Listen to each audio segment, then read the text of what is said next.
friends, welcome to my world. ഇന്ന് നമുക്ക് social സയൻസിൻ്റെ ഫസ്റ്റ് ചാപ്റ്റർ പഠിക്കാം. A road to history.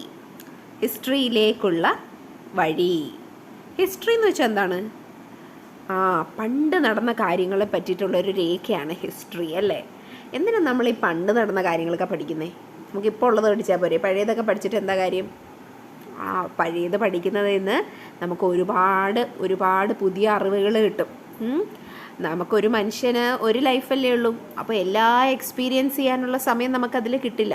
അപ്പോൾ കുറേയൊക്കെ നമ്മൾ പഴയ കാര്യങ്ങളിൽ നിന്നും പഴയ ആളുകളിൽ നിന്നും ഒക്കെ നമുക്ക് മനസ്സിലാക്കാനുണ്ട്. അതുകൊണ്ടാണ് നമ്മൾ ഹിസ്റ്ററി പഠിക്കുന്നത്. അപ്പോൾ നമുക്ക് നമ്മുടെ ചാപ്റ്ററിലേക്ക് പോകാം. A road to history.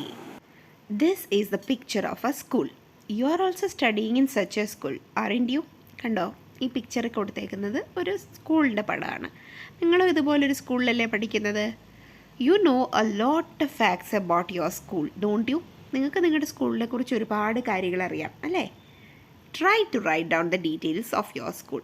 നിങ്ങളുടെ സ്കൂളിൻ്റെ ഡീറ്റെയിൽസ് ഇതാ താഴെ എഴുതാൻ നോക്കുക. Name of head master or head mistress, number of students, number of teachers, name of teachers, library, laboratory, computer lab facilities, availability of playground, number of buildings, details of the place where the school is situated, district, taluk, village, survey number, panchayat, municipality or corporation. ഇങ്ങനെ ഇത്രയും details നിങ്ങളുടെ സ്കൂളിനെ പറ്റി collect ചെയ്തിട്ട് ഇവിടെ ഫിൽ ചെയ്യാം. Discover and record. Now let us gather the data on the past of your school. What information to be found out. ഇതുവരെ തന്നതെന്ന് വെച്ചാൽ നമ്മൾ ഇപ്പോൾ നിലവിലുള്ള നമുക്കറിയാൻ പറ്റുന്ന കുറച്ച് ഡീറ്റെയിൽസാണ്. ഇനി നമുക്ക് കുറച്ചധികം കാര്യങ്ങളും കൂടി നമുക്ക് ഒന്ന് ഡിസ്കവർ ചെയ്ത് എഴുതാം. Year of establishment. ഏത് വർഷമാണ് സ്കൂള് തുടങ്ങിയത്? ഫോമർ ടീച്ചേഴ്സ്, പണ്ടുണ്ടായിരുന്ന ടീച്ചേഴ്സ്, അലൂമിനി, പഴയ students, buildings at the time of എസ്റ്റാബ്ലിഷ്മെൻറ്റിൻ്റെ സമയത്തുണ്ടായിരുന്ന ബിൽഡിംഗ്, ലേറ്റർ ചേഞ്ചസ്. ബാക്കി എന്തൊക്കെ നമുക്ക് ഡിസ്കവർ ചെയ്ത് എഴുതാൻ പറ്റും? Who inaugurated the school, who are the best students, former best students. ഇങ്ങനെയൊക്കെയുള്ള കുറച്ച് ഡീറ്റെയിൽസ് നമുക്ക് ഡിസ്കവർ ചെയ്യാൻ പറ്റും. From where do we get this data? ഇതൊക്കെ നമുക്ക് എവിടെ നിന്നായിരിക്കും കിട്ടുക ഇതിനെ പറ്റിയുള്ള ഡീറ്റെയിൽസ്? പഴയ ഫയൽസ് കാണും, പഴയ ആളുകൾ കാണും, അവരോട് ചോദിച്ച് നമുക്ക് മനസ്സിലാക്കാം. പഴയ ടീച്ചേഴ്സ് ഉണ്ടാവും, പഴയ സ്റ്റാഫ് ഉണ്ടാവും അല്ലേ? It is possible for you to gather some of the data using the following hints. നമുക്ക് കുറച്ചൊക്കെ അറിവുകൾ താഴെ കൊടുത്തിരിക്കുന്ന കാര്യങ്ങളിൽ നിന്ന് ലഭിക്കും. എന്തൊക്കെയാണ്? Name board of the school. Name board, സ്കൂളിൻ്റെ നെയിം ബോർഡിൽ നിന്ന് അത് ഏത് സ്ഥലത്താണ്, എപ്പോഴാണ് എസ്റ്റാബ്ലിഷ് ചെയ്തത്, അങ്ങനെയൊക്കെയുള്ള കുറച്ച് ഡീറ്റെയിൽസ് നമുക്ക് അവിടെ നിന്ന് കിട്ടും. പ്ലേക്ക് എന്താണ്? ശിലാഫലകങ്ങൾ. നമ്മൾ കണ്ടിട്ടില്ലേ, കല്ലിട്ടുന്ന ദിവസം അവിടെ ഒരു മെറ്റലിൻ്റെ ഒരു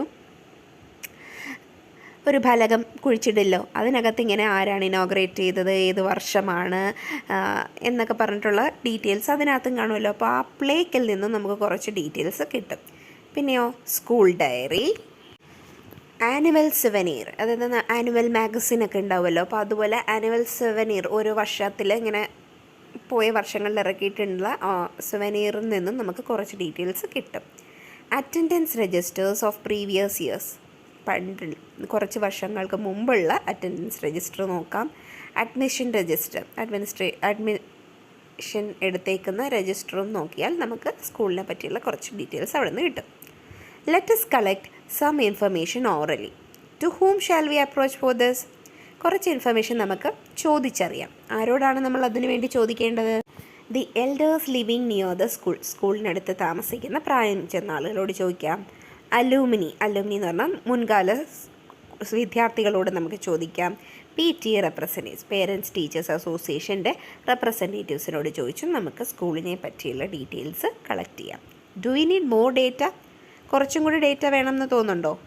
we can collect more data from the school Vicky of IT at school.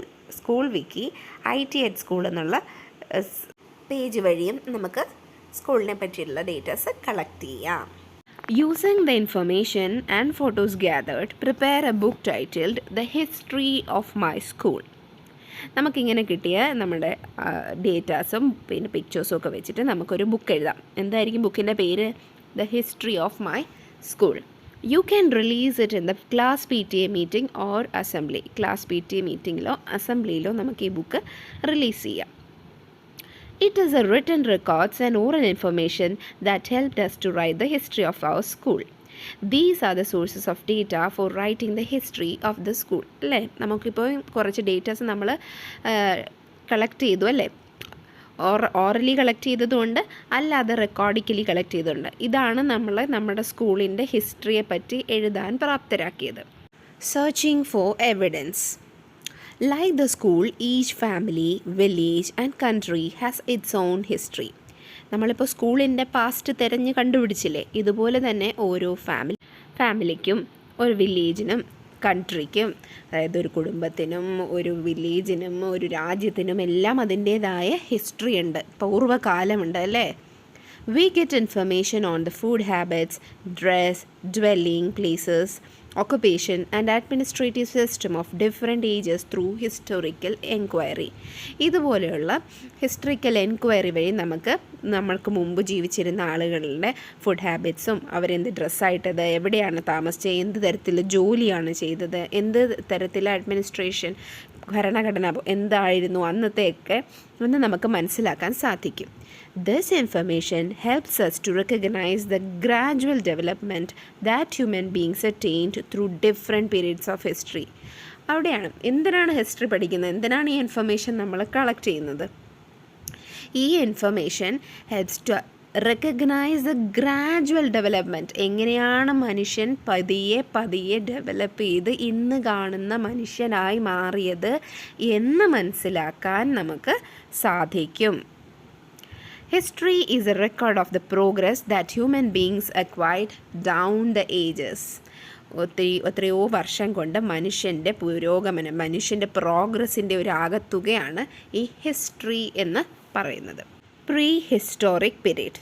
ഇതുവരെ നമ്മൾ ഹിസ്റ്റോറിക് പീരീഡ് എന്നാണ് പറഞ്ഞത്. ഇനി പ്രീ ഹിസ്റ്റോറിക് പീരീഡ് എന്താണ്? You have mainly used the written records and documents to prepare the history of your school, haven't you? അല്ലേ, നിങ്ങൾ മെയിനായിട്ടും return റെക്കോർഡ്സും ഡോക്യുമെൻറ്റ്സും ഒക്കെ കണ്ടിട്ടാണ് നിങ്ങളുടെ സ്കൂളിൻ്റെ ഹിസ്റ്ററിയെ പറ്റി നിങ്ങൾ എഴുതിയതല്ലേ. What sources can be used to draw out information on human life that existed before the beginning of the art of writing. നമ്മുടെ മനുഷ്യന് എഴുത്ത് എന്ന കല കണ്ടെത്തുന്നതിന് മുൻപുള്ള നമ്മുടെ ജീവിതം എങ്ങനെയായിരുന്നിരിക്കും, അതിനെപ്പറ്റി ഒരു എവിഡൻസ് നമ്മുടെ കയ്യിൽ ഉണ്ടാവില്ലല്ലോ. എഴുതാൻ തുടങ്ങിയപ്പോൾ മുതലല്ലേ അത് ഡോക്യുമെൻ്റ് ചെയ്ത് വെക്കാനും ഒക്കെ തുടങ്ങിയത്. അപ്പോൾ അതിനു മുമ്പുള്ള കാലം അതെങ്ങനെയായിരുന്നിരിക്കും? The remains of the material that human beings of those ages made and used help us to construct knowledge on those periods. ആ കാലത്തുള്ള മനുഷ്യർ ഉണ്ടാക്കിയതും ഉപയോഗിച്ചതുമായിട്ടുള്ള സാധനങ്ങളുടെ കുറച്ച് റെമനൻസ്, അതിൻ്റെ ചെറിയ പൊട്ടും പൊടയങ്ങളും മാത്രമേ ഇപ്പോൾ ഉണ്ടാവുള്ളൂ, എത്രയോ വർഷങ്ങൾ മുമ്പുള്ളതാണ്. ആ റിമൈൻസിൽ നിന്നാണ് മനുഷ്യൻ അന്നത്തെ കാലത്ത് എങ്ങനെ ജീവിച്ചിരുന്നു എന്ന് നമ്മൾ കണ്ടെത്തിക്കുന്നത്.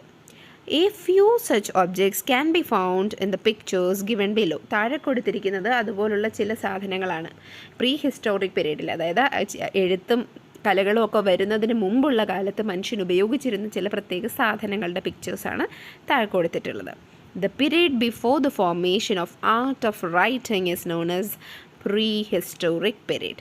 So what is prehistoric period? Prehistoric period എന്ന് പറഞ്ഞാൽ മനുഷ്യൻ എഴുത്ത് എന്ന കല തുടങ്ങുന്നതിന് മുൻപുള്ള സമയത്തെയാണ് എന്ത് പറയുന്നത്?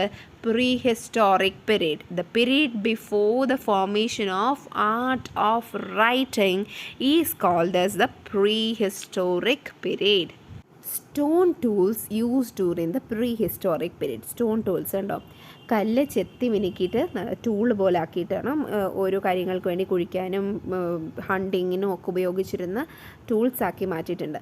അപ്പോൾ അതാണ് സ്റ്റോൺ ടൂൾസ് എന്നറിയപ്പെടുന്നത്. അതാണ് ആദ്യത്തെ വരിയിൽ കാണിച്ചേക്കുന്നത്. കേവ് പെയിൻറ്റിങ്സ് ഭീംബെടുക്ക എന്ന് പറഞ്ഞാൽ മധ്യപ്രദേശിലെ സ്ഥലമാണ്. അപ്പോൾ അവിടെ ഉള്ള ചിത്രങ്ങളാണ്, ഗുഹയ്ക്കുള്ളിൽ അന്നത്തെ കാലത്തെ മനുഷ്യർ വരച്ചിട്ടിരുന്ന ചിത്രങ്ങളാണ്. അതും നമുക്ക് പണ്ട് കാലത്ത് എങ്ങനെയാണ് മനുഷ്യൻ ജീവിച്ചിരുന്നതെന്ന് അറിയാനുള്ള ഒരു രേഖയാണ് ഈ കേവ് പെയിൻറ്റിങ്സ്, ഗുഹ ചിത്രങ്ങൾ. Historic period. Observe the pictures given below. താഴെ കൊടുത്തേക്കുന്ന പിക്ചർ നോക്കി എന്തൊക്കെയാണ് കാണുന്നത്? Books, early coins, palm leaves, stone inscriptions. ഇതൊക്കെ ഹിസ്റ്റോറിക് പീരീഡാണ്. അതായത് നമ്മുടെ ആർട്ട് ഓഫ് റൈറ്റിംഗ് വന്നതിന് ശേഷമുള്ള പീരീഡാണ്. അപ്പോഴാണ് ആ ബുക്സ് ഉണ്ട്, പണ്ട് കാലത്തെക്കുറിച്ച് റെക്കോർഡ് ചെയ്തിരിക്കുന്ന ബുക്സ്. ഏർലി കോയിൻസ്, അന്നത്തേക്കുള്ള രാജാക്കന്മാരും ഒക്കെ ഉപയോഗിച്ചിരുന്ന കോയിൻസ്. പാം ലീവ്സ്, പനയോലകൾ, ഓലകളിൽ എഴുതി വെച്ചിട്ടുണ്ട്. സ്റ്റോൺ ഇൻസ്ക്രിപ്ഷൻസ്, അതായത് കല്ലിൽ കൊത്തി വെച്ചേക്കുന്ന ചില ലിഖിതങ്ങൾ. ഇതൊക്കെ നമ്മുടെ ഹിസ്റ്റോറിക് പീരീഡിനെ പറ്റിയുള്ള കാര്യങ്ങൾ ആണ്. These sources provide written information and they help to record history along the sources from the prehistoric period. Prehistoric periodൻ്റെ കൂടെ ഹിസ്റ്റോറിക് പീരീഡിലുള്ള ഇതുപോലത്തെ ലിഖിതങ്ങളും നമുക്ക് ഹിസ്റ്ററി അറിയാൻ സഹായിക്കുന്നു. The period with written records is known as the historic period. Period with written records, written ആയിട്ടുള്ള records ഉള്ള പീരീഡിനെ നമ്മൾ എന്ത് പറയുന്നത്? Historic period. Differentiate between historic period and prehistoric period. The period before the formation of art of writing is called prehistoric period, whereas the period with written records is called as historic period. ഇതാണ് പ്രീഹിസ്റ്റോറിക്കും historic പീരീഡും തമ്മിലുള്ള വ്യത്യാസം. With this നമ്മൾ ഇന്നത്തെ chapter ഇവിടെ close ചെയ്യുകയാണ്. അപ്പോൾ ഈ class ഇഷ്ടപ്പെട്ടെന്ന് വിചാരിക്കുന്നു. ഇഷ്ടപ്പെട്ടെങ്കിൽ ലൈക്ക് ചെയ്യുക, ഷെയർ ചെയ്യുക, subscribe to our channel. Thank you for watching.